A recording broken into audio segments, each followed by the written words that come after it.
Vlogs. So ఇక్కడ మేము చిన్న తిరుమలకి వెళ్ళేటప్పుడు జాపాలి అనే ఒక హనుమంతుని దేవాలయము. మేము పుట్టినప్పటి నుంచి వెళ్తున్నాము తిరుమలకి, కానీ ఇంతవరకు ఈ జాపాలి అనే హనుమంతుడి టెంపుల్ని ఇంతవరకు చూడలేదు. ఇదే ఫస్ట్ టైం చూడటము. సో ఇది కొంచెం నేను వీడియో తీసుకున్నానండి. సో కాస్త లాంగ్ వీడియో. ఇక్కడ కూడా మెట్లు ఉంటాయి, 100 మెట్లు ఉంటాయంట. కాకపోతే కొంచెం దూరంగా దగ్గరగా అలాగా ఎక్కువ ఎక్కాలి దిగాలి అలా ఉన్నాయి మెట్లు. ఇక్కడ ఎక్కుడు ఉంటుంది, మళ్ళీ దిగుడు ఉంటుంది, అలా 100 మెట్లు ఉన్నాయి.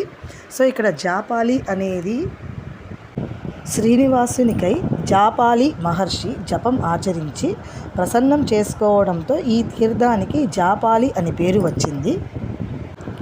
ఇక్కడ తిరుమలతో ఆంజనేయుడికి అనుబంధానికి సంబంధించి ఎన్నో ఆధారాలు కనిపించాయి. శ్రీవారి ఆలయం ఎదురుగా ఉండే బేడి ఆంజనేయ స్వామి, కూతవేటు దూరంలో ఉండే జాపాలి తీర్థం, ఇవన్నీ మన మారుతి మనోడే అని చెప్పకనే చెప్తున్నాయి.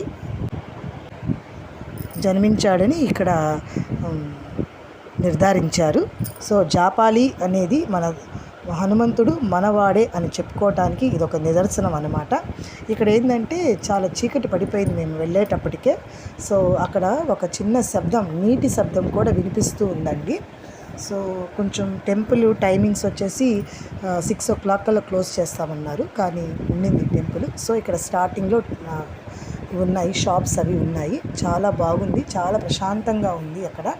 సో ప్రసన్న ఆంజనేయుడిలాగే ఉన్నాడు ఆంజనేయ స్వామి. ఇది స్టార్టింగ్లో ఇలా ఉంది. ప్లస్ ఎదురుగా స్వామికి ఎదురుగా కోనేరు కూడా ఉందండి. సో నాకు తెలిసినంత వరకు తీశాను ఇక్కడ వీడియోని. ఇది అక్కడ దీపాలు పెడుతున్నారు, ఈ కార్తీక మాసం కదా, అక్కడ ఆంజనేయ స్వామికి కూడా దీపాలు అలంకరిస్తున్నారు. ఇంకా లోపల వీడియో తీయనివ్వరు, అందుకని బయట వరకే తీసుకొని వచ్చాను. ఇక్కడ ఈ 4 మండపాలలాగా చాలా బాగుంది. సో చాలా ప్రశాంతమైన వాతావరణం. సో అక్కడ ఒక్కసారి మనసు చాలా ప్రశాంతంగా అనిపించింది. సో జాపాలి అనేది ఒక మన హనుమంతుని గురించి మనవాడే అని తిరుమలగిరిలో ఆయన జన్మించాడు అనేది. ఇక్కడ ఇది ఒక విచిత్రంగా ఉందండి, చెట్టుకి సింధూరంతో అలంకరించున్నారు. సో అందరూ వచ్చి ఈ సింధూరాన్ని తీసుకొని బొట్టుగా స్వీకరిస్తున్నారండి. So this is a small long video. So thanks for watching my channel. Please subscribe, like and share. So అందరికీ నచ్చే ఉంటుంది అనుకుంటున్నాను. సబ్స్క్రైబ్ చేసుకోండి, షేర్ చేయండి. Thank you so much.